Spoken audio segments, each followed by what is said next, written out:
On this side of the tape, we'll be exploring more information that you'll find really helpful in putting everything we've been doing so far in this course in perspective. It's in section 18 of your workbook, and I call it the eye diagram because there's the eye at the top of this page. So the first thing to look at about this page, or the first thing to notice about this page, is the infinity sign that's in the background. We start out and never leave the state of infinity or unlimited potential. All the suffering that we go through, all the limitation that we go through is something that we're imposing on top of that. What we've been doing with the method is uncovering our unlimited potential, which is just behind the mind, which is just behind our feelings, which is just behind all our troubles in life. And what you've probably already noticed is that as we uncover this unlimited potential, as we become more and more aware of it, it's more and more available moment to moment. If you look back to how you felt when you first started this course, you'll see that you feel less tied into your feelings, less tied into your problems, more able to handle whatever it is that life dishes out to you. And this is just the beginning. As you keep working with the method, you'll get more and more out of it. The other thing to notice about this diagram is something that's quite obvious, but something that we miss. It's funny how we very often miss the obvious. If you look to the next page, you'll notice it's mostly white space. There's a little gray bar at the top, and there's some other writing on the page, but it's mostly white space. Another way to look at our unlimited potential is the white space of this paper. Most of it is uncovered. That's also true in our lives. Our unlimited potential is really always a lot more available to you than we realize. And as you use the method, this too will become obvious. So what we've been doing with the method is we've been taking an eraser to the remaining limitation that's still on this page and gradually eroding it or taking it away. That's the letting go part of the method. The welcoming part of the method is, as you just allow things to be the way they are, even if there is still some writing on the page, the white space becomes more and more obvious and more operative in your life. And the diving in part of the method is again focusing on the white space, or actually starting with some of the obstruction on top, the wanting approval, control, security, or separation, or the apathy, grief, fear, lust, anger, or pride. And as you dive into that to the very core, what you discover is the underlying paper, the white space again, our unlimited potential. Now if you notice at the top of the page is the letter I. That represents our limited sense of who we are. I, me, hail. I, you, your name. And this I would go right back into unlimited potential if it didn't have these programs attached to it, these wants and feelings attached to it.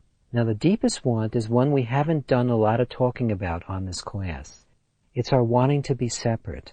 And that comes from our sense of being an individual separate from this unlimited potential. And you can release on that directly anytime you want to. Now the other three wants that are right underneath it on the diagram are a wanting to survive as a body, or a wanting security, a wanting approval, and a wanting to control. Now the wanting survival as a body is based on the assumption that we are these limited bodies. Even if you don't have any metaphysical bent, I think you may have had the sense that there's more to life than just the obvious. That's probably what attracted you to this tape series to begin with.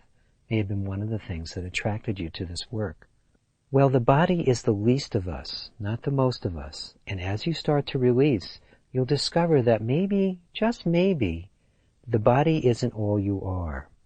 And as you let go of your wanting security or survival, you'll start to feel more safe and secure, as you've already been discovering. So the second deepest program or want is the wanting survival. And underneath that is the wanting approval. We feel if everyone loves us, if everyone likes us, if everyone cares of us, then we'll be safe and be able to survive. We believe that somehow we need to get our love and approval from outside of ourselves. Again, this isn't true, and you've probably already discovered this as you've been working with the method. You've probably noticed that as you let go of wanting love or approval, you feel more loving, more approved of and approving. Right underneath that is our wanting to control. Sometimes people don't approve of us in exactly the right way. They don't give us the right gift, the right compliment, they're not being nice enough, or whatever. Then we want to control them to get their approval so that we can feel safe and survive as a body. Now sometimes we give up on getting approval from a particular person or in a particular situation or just in life in general. And then what we want to do is we want to control directly in order to be safe or survive as a body. That's what that arrow represents. That connects the wanting to control to the wanting to survive as a body. Now all these four wants culminate in our apathy, grief, fear, lust, anger, and pride, and the limited parts of our courageousness, acceptance, and peace. That's why that appears underneath the wanting control on this diagram. All these feelings are what we use to try to get the approval, to try to get the control, to try to get the survival, and to maintain our sense of separation. And our feelings are what motivate our thoughts. That's why in this class we've been focusing on feeling more than thinking. If you've ever tried to think positively, you know it can be very difficult.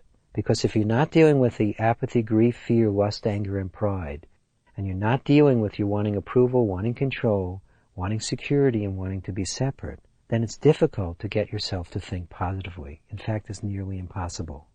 But you've probably already noticed that as you start to release on any topic or any feeling or any want, your thinking naturally changes to the positive. You don't have to try to think positively. It just happens almost magically all by itself. You'll discover this more and more as you use the method.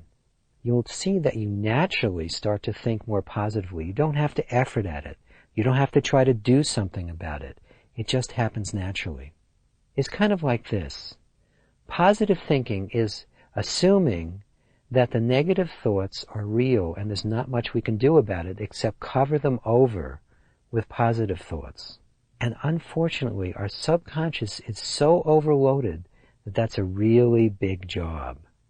It's kind of like supposing all of us had this barrel inside that had a golden lining, and that golden lining represents our unlimited potential. And it's gotten covered over by a bunch of rotten apples that represent our apathy, grief, fear, lust, anger, and pride, and our wants. Now, if you just covered it over by some happy thoughts and happy feelings with good apples, what's eventually going to happen to all the apples? That's right. Eventually they'll all just rot. And that layer of good apples on top of the rotten apples has actually gotten you further away from the golden lining. What the method is about is emptying the barrel so you can discover the golden lining that's already present, that's already available, that's already here and now in your life, in this moment. It's just we're looking away from it and covering it over by our limiting thoughts, feelings, beliefs, and wants. So as you use the method, you'll find that your thinking will get more positive. Now you've probably also heard the expression, as you think, so is your world, or some variation of that expression. Positive thinking has been very popular all over the world since the 1920s. The reason for that is your thinking does color both your perception of the world, and if you're willing to stretch a little bit, you might also even see it colors what actually happens in your life. A very concrete example of how that might work is if you're in sales. You know that if you're in sales and you have a positive attitude, you're feeling good about yourself and good about your product, it's easier to sell it. Whereas if you've had a bad day or it's been a long time since you made a sale, it gets more and more difficult because you feel less and less positively about it. So as you keep releasing, your thinking will get more and more positive, and so will your world. And you probably also noticed on these tapes that we didn't do anything to try to get you to behave differently. We knew that as you kept releasing, you would naturally move in a more and more positive direction. Because as you change yourself, you change your world. Lasting change, positive change, real change comes from the inside out. So trying to impose some change from the outside, as you know, I'm sure from personal experience, doesn't really work.